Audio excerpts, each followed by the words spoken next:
Welcome to the Great People Show, your guide to greatness, your GPS to excellence. Here's your host, J.J. White.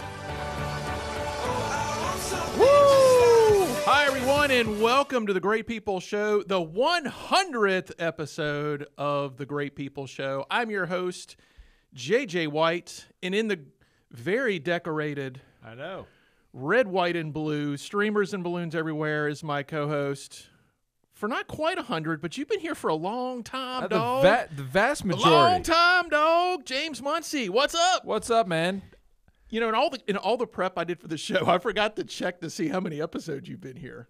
I mean, not quite all of them, but I was pretty. I think I came in. I was looking. We have a sheet here with a list of every episode. You might remember better than I do which one it was. Yeah, I feel like I came in like episode 8 or 9. Wow. Yeah. Has it been that? Why have you put up with me for so long? I don't understand why you keep coming back. I know why I'm here, but dude, what keeps you coming back all these times? I mean, you know, I never have anything going on Thursday mornings. I understand. Very good.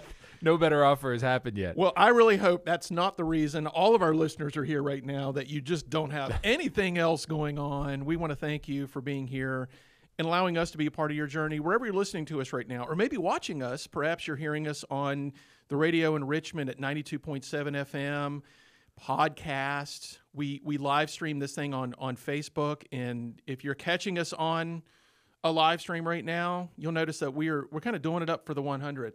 Yeah. So many of you have been here since the beginning. Some of you have not. You just see the show, hear the show. So wherever you've jumped into us, thank you. And what we're going to do today is we're going to take it back. We're going to take it way back. We're going to go all the way back to the beginning and use a lot of our episodes to talk about a couple things today. First of which is going to be, how do you get to 100?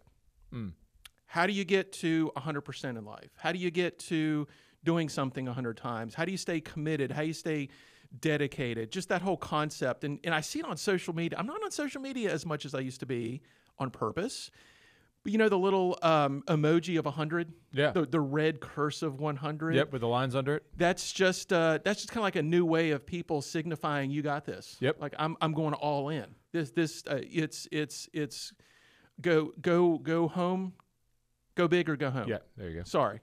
I'm so excited I can't even contain myself this morning. So again, thanks everyone for being here. And I thought I'd start off, and James, you're going to have to coach me through this process because I don't want this to be too long.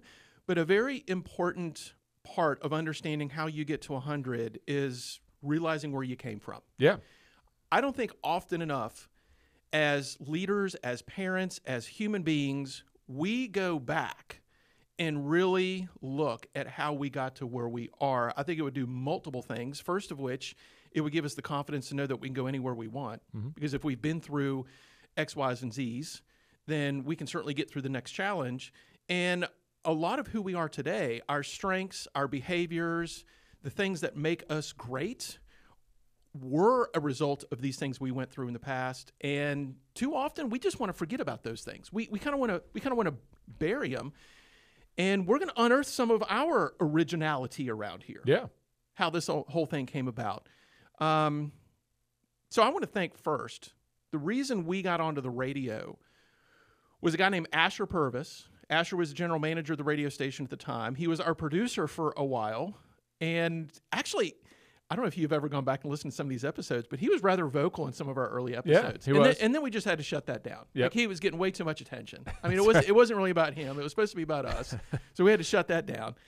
But I want to give him a shout out. And also the very first people that were in the studio whenever we did the show on June the 1st, 2017, the first episode was the Kelseys. Yeah. It was kind of awkward because I could just say, hey, Kelsey, and everyone would answer. But our producer on the first show was Kelsey. She was an intern at the radio station. And then Kelsey, my co-host, was an intern for me in my business at Dale Carnegie at the time. Yep. And a lot of people don't know the story, but so one of the key ingredients is sometimes you got to take a risk. You got to take a big risk up front.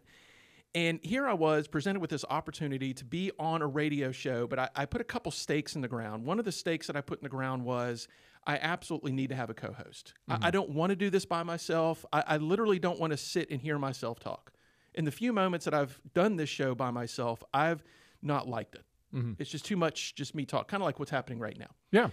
And so I was sitting here wandering around looking for a co-host, and I had Kelsey as an intern, and we're in the car driving to a sales appointment one day, and I said, what do you think about being a co-host with me on a radio show? And she looked at me, she goes, what? I'm just an intern. I said, yeah, well, don't worry. I don't know what I'm doing either.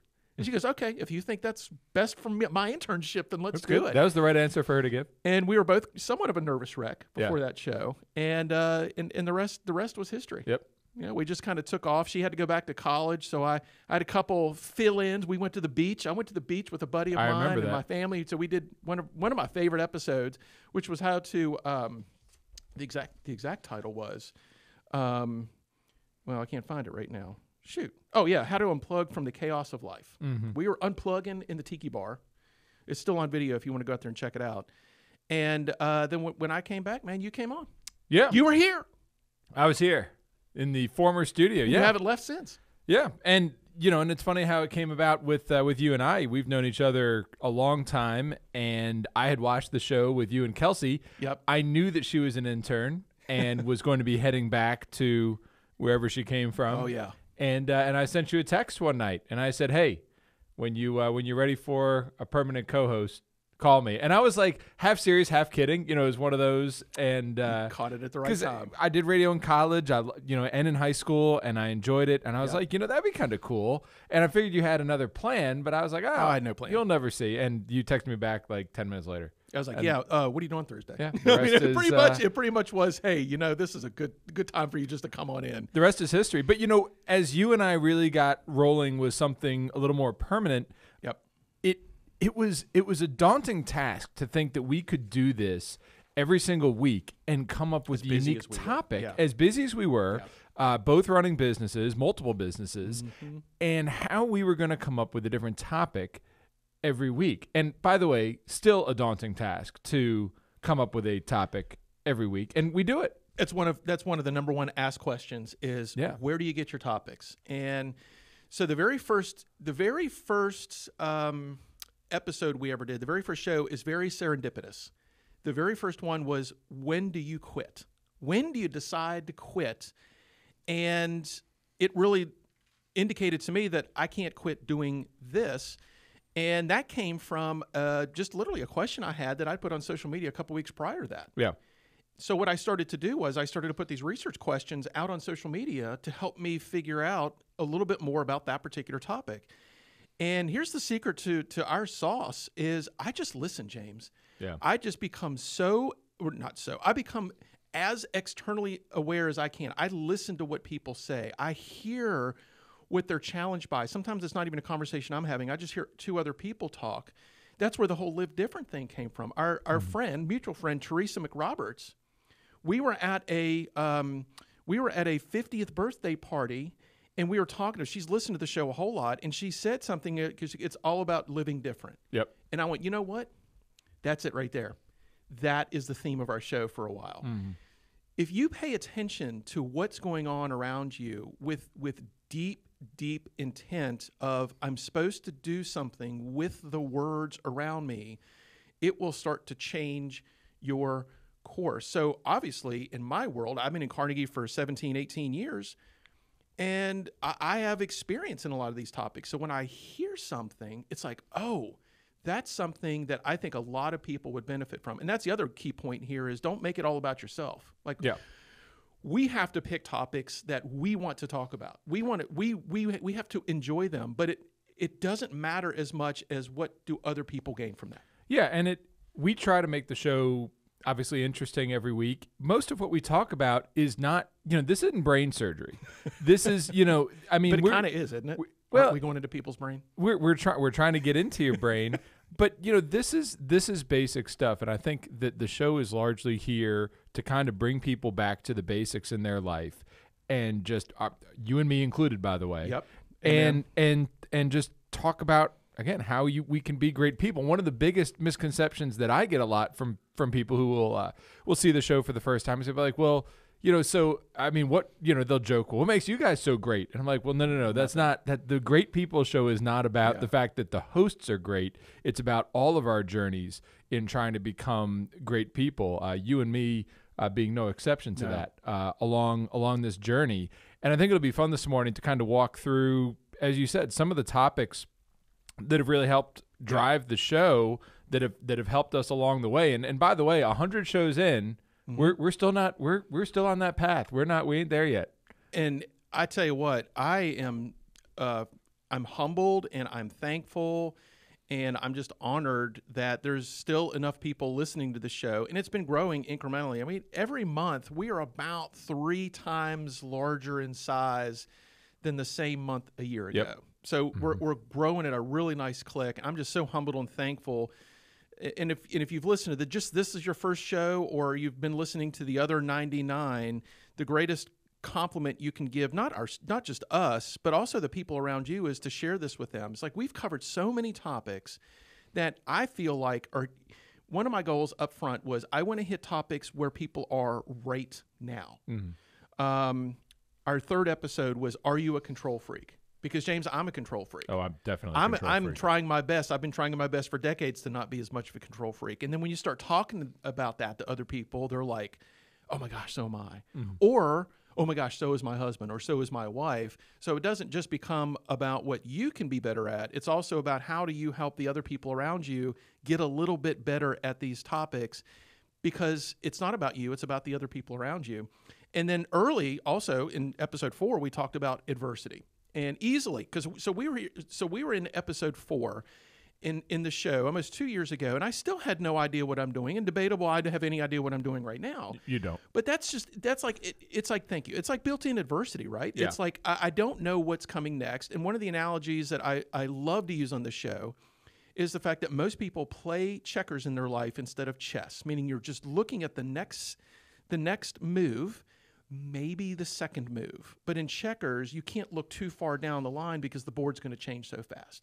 Life does that to us. That's adversity right there. Chess is having a plan and at least something that's laid out in front of you so that no matter what happens, you've got a couple options down there rather than, well, I didn't see any of this coming. You never want to be anywhere in life where you say, I never saw any of this coming. But ironically, now I jokingly will say, I didn't see this coming. But I think 100 episodes in, this not only did I see coming, but this was my vision. And we have to have vision. But when that adversity comes around, we also have to have grit. That was episode 10. Just that scrappy in the trench. You know, James, and I think one of the reasons why I was so excited about you wanting to be on this show is that you have just gone after so many things in life and gotten what you wanted. I'm sure there's plenty of stories where you didn't get what you want, but man, you're that kind of guy that you're just like, I want it. I'm focused. It's going to happen for me. Yeah, that's true. It's a little weird to say it like that because I don't know. I try not to think about it that way, but no, you're right. And my wife gives me a hard time because she says, well, you know, if we're debating something, and she said, well, you're going to end up getting what you want. So there you go. We may as well, and which I don't like it when she says that, but no, it's true. And I mean, you and I are both believers that anything that you want, I mean, other than just I'm going to win the lottery, is attainable if you're willing to work hard enough for it and you have the right attitude about it. But that grit is a huge ingredient to that recipe and making it happen. And that was a great episode. Another great episode. And I just want to give a quick shout out because it was right after that, episode 11 I mentioned earlier. We went to the beach. My buddy Mike Taransky went out there, and Mike was technically the very first guest co-host. Yeah. I mean, I don't know how you want to label it at that point because it was such an infancy, but just to take we had all this. Asher gave us all this remote equipment. Had no idea how to use it. He taught me how to use it. We're out at a house with spotty internet in the middle of nowhere at the beach, and we went live. Yeah, like we were live on the radio using a modem, right? And I'm sitting here thinking, how do I know any of this stuff is going to work? And what was the worst that can happen? Episode 15, not too long after that, was Are You a Risk Taker? I mean, go big or go home, folks. Yeah, and by the way, I thought the irony of doing a show about how to unplug from the chaos of life, which was literally you plugging in while on vacation, was in a chaotic moment. Yes. I mean, I was spending so much time it was the night before. It was a little hypocritical. No offense. Beyond hypocritical, actually. It was incredibly hypocritical. And here's one. This was a show that was really true to my heart. This is something that I've been plagued with, or I've plagued myself with. Let's be honest here. I plagued myself with for most of my life, which was episode 16, Are Your Expectations Too High? Yeah. I have caught myself in so many situations raising my bar so high that not only could I not meet it, but and that's one thing, right? That's one thing that you should deal with and have to deal with. But the problem gets whenever your expectations of other people get too high that they can't reach that bar and they get discouraged. And then you add the layer of someone that you love to that, your spouse, your child. I've lost probably any relationship that I've lost in my 44 years has been because I had too high expectations of them and they couldn't be met and somebody had to leave the relationship. Yep. So don't let that happen, folks. Now, one of our most popular episodes was really early, episode 17, Are You Fulfilled or Just Happy? From a numeric perspective, James, it's still one of the largest episodes that we've done. What do you think this says? And by the way, our listeners come through social media. Our listeners come through people we know, and they share it. But a big part of our listeners come from people just doing Google searches on the internet, and they find something in our work that triggers a result, and then they go listen to it. So why do you think, I'm curious, that this whole Are You Fulfilled or Just Happy is one of the more popular episodes that we've done, and people found it, and they were just attracted to that question? And that's an episode I wanted to listen to it before I came in this morning because you and I talked about it the other week. And I think, being fulfilled in life is something that is such a challenge for all of us. And what does that mean? Being fulfilled in a career, being fulfilled with children, being fulfilled with, your spouse if you're married. And how do we get there? And what's the difference between just being happy and truly being fulfilled? And that's like a profound question. And I think in that episode, we gave people including ourselves, some really good things to think about on the path to fulfillment, which is tough. And talking about that, it can go back and forth. If you could be fulfilled right now, and that can change, and that's okay. And it's a matter of getting back on track to finding that again. Yep. I think it's an eternal question that so many people ask their entire life, and then they die still not answering it. Yeah, I agree. Did I fulfill? Which kind of into episode 23 is, what is my calling? Am I filling my calling? And that word actually was the basis of a lot of what I started this show on. And it turned out that this was part of my calling. And once again, helping other people trying to figure out, what am I even called to do? Another favorite episode that I think really ties into this whole, how do you get to 100, James, is the obsession question. I think obsession, which was episode 22, and the question was, are you obsessed enough?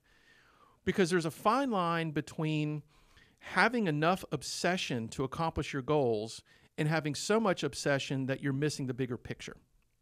So I'm curious, what is your take on obsession?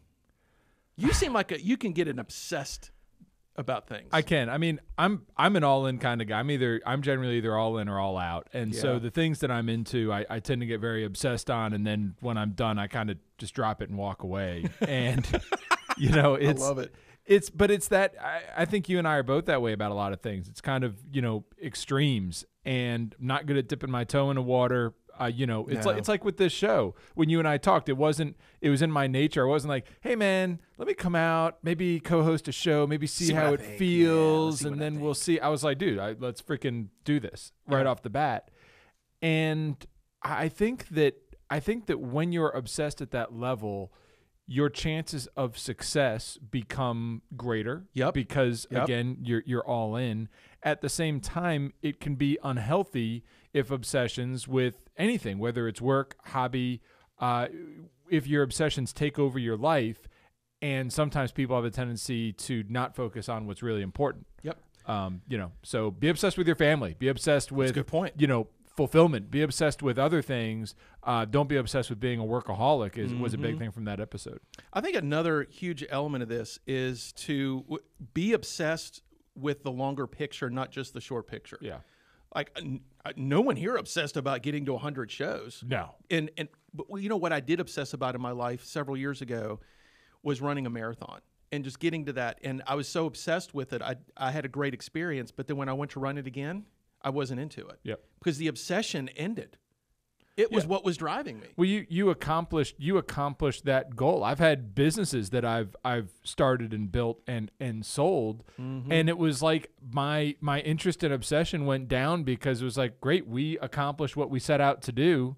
Like, we reached our goal, and I'm not interested in just running it day to day. I'm ready to move on to the next challenge. Another episode right after this one, which still makes its way into almost every show we do, and I had at least one or two conversations just about this topic this week, is, are you an introvert or an extrovert, and what does it mean for your success? I think it's one of the most misunderstood things about human being, that it's not about how talkative you are, how outgoing you are, because those folks tend to get a lot of attention. And I think when people have goals and obsessions and things they want to accomplish, they minimize themselves because they will literally say, I'm just not extroverted enough to go do that. It's like, this has nothing to do with it. That is by far one of my favorite episodes because, like you said, one of the most misunderstood things that there are is that, introverts people think are supposed to be these shy people who hide in corners, antisocial, don't talk to people. And we just talked about it last week, how the basic difference is introverts spend energy during social interaction and then need time alone to recharge, where extroverts get energy from social interaction. And, you and I both are very much out in the public eye, out speaking with people, would appear to be extroverts, but the reality is both of us are introverts. Very much so. I'm a huge introvert. Yeah. It's an energy thing, which there was another show we did kind of moving forward, and then we'll come back, is episode 49 is how to re-energize. I think if you knew how to control your day more with what you're doing and who you are, you'll be able to get twice as much productivity out of your day. When are your energy moments? When do you need to unplug? Are you working 80 hours a week? All these things. But I'm going to take a step back, because another important show that we did on this whole journey to 100, actually, I'm curious what you should be asking yourself this question right now. What is your 100? Like, what is your 100? Where do you need to put 100%? What do you need to do 100 times to get to another level of success? Episode 29, how to listen to your intuition. And a huge element that I had in starting this show was my intuition. I didn't want to do a radio show. You can ask Asher. I mean, we talked a lot about this. I mean, it was not something that I sought out and said, I want to be on the radio, I want to do this. It came up, and I pushed back on it emotionally and mentally and attitudinally and even spiritually. And James, it pushed back on me hard. Like, there was one day I felt its hands push me and said, go. It was just, and literally I sent Asher the email and said, I'm ready to do a show. You have to listen to your intuition, folks. Go with your gut. And maybe it's an age thing, because I know the more you go with your gut and the more experience you have in watching these things turn out the best way possible, the more that you will trust that intuition. And anybody listening to the show, and maybe a teenager or in their 20s, or maybe you're the parent of someone in the teenager in their 20s, this is the best coaching question I think you could ask anybody that's dealing with a decision. What does your gut tell you? Yeah. What does your gut? That's one of the few questions I always ask people when they're just maybe not seeking my advice, but I can tell they're seeking, is what does your gut tell you? Yeah, and I talk about that a lot with people in business, because a lot of the best small businesses and larger businesses out there have been built because their creator followed their gut instincts to make that business successful. And there are a lot of businesses that come up and peak and get into that maturity level, and the owner decides that he or she is going to step back and maybe let other people take the reins. And sometimes it works out, but sometimes the business isn't quite ready for that yet. Yep. And all their success has been based on that owner following their gut instincts. And the moment you step away from that, things can start to falter.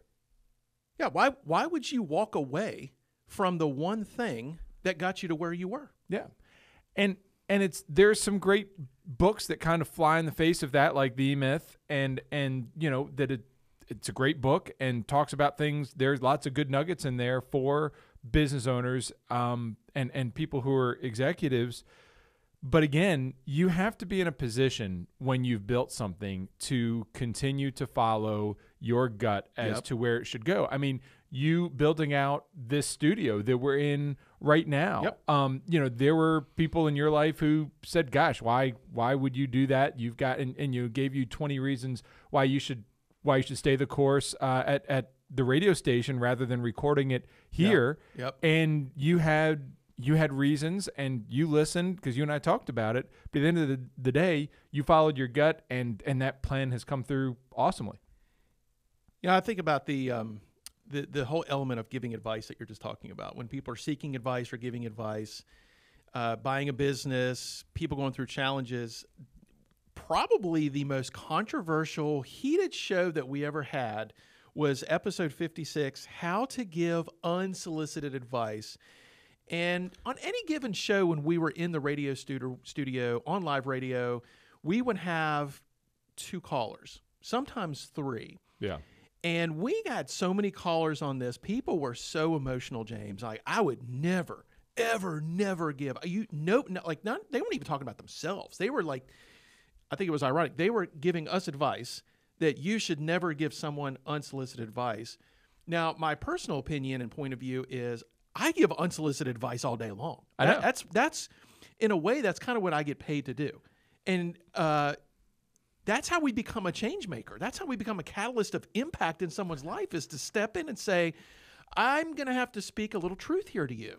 You and I really butted heads on that episode. I don't think we talked for a week. I thought it was 2 weeks. Yeah, maybe it was. No, you're right. That was a very heated, controversial in our world show. Yeah. And yeah, even you and I think vehemently disagreed on a lot of points in that episode. Yeah.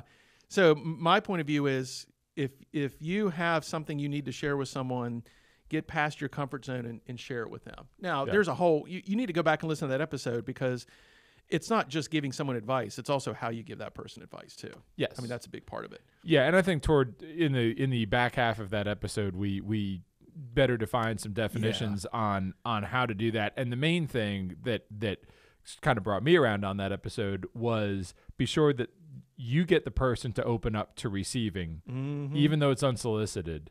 Get the person to be willing to accept listening to you before you start spitting it out. Yeah, exactly. And still on this whole kind of like, how do I get to 100 in my life? How do I get to 100%? How do I be the best that I can be for myself and other people?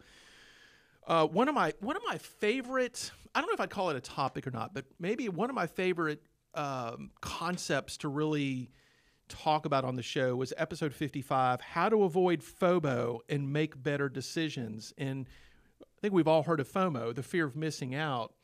FOMO is the fear of better options. Yeah. And when I look at other people that I work with, or even just friends, I think the number one thing that really locks them up, and if you're listening to this, it's probably the number one thing that's locking you up right now, is you're not moving forward like you know you should, because you're waiting for a better option to show up. And that is just going to delay your path to success. That's all that's going to do.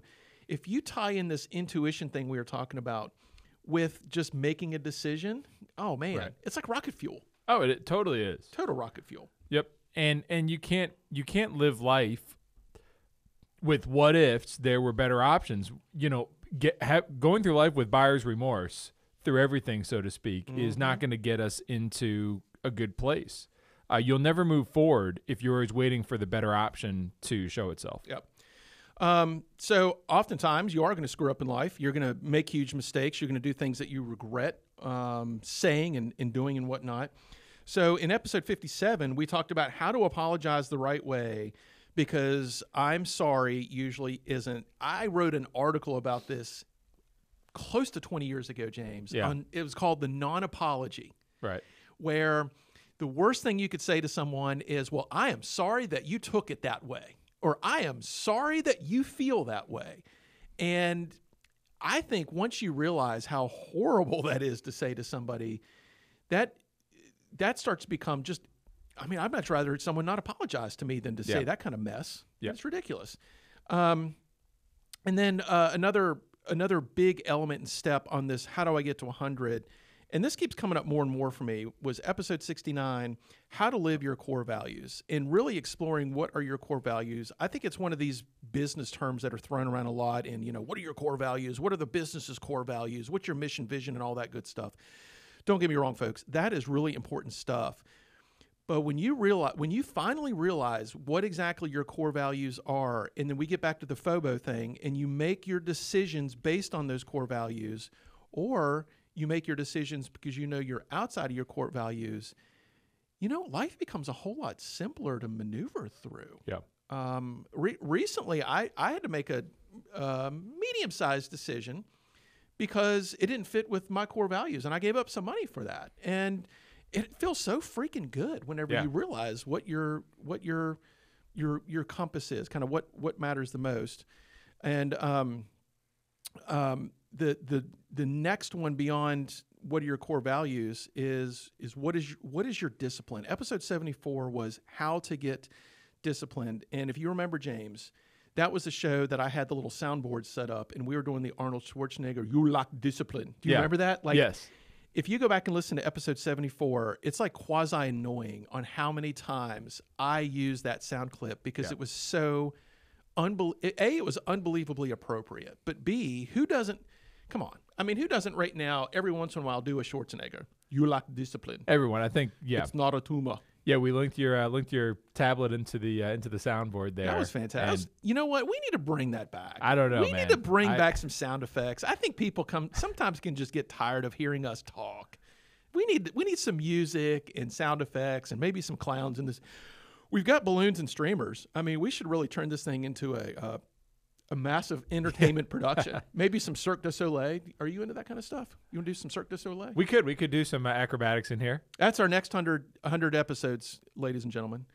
So one of the episodes that we absolutely need to talk about, and still today, is the largest listened to episode we did. It was the only show I was not there.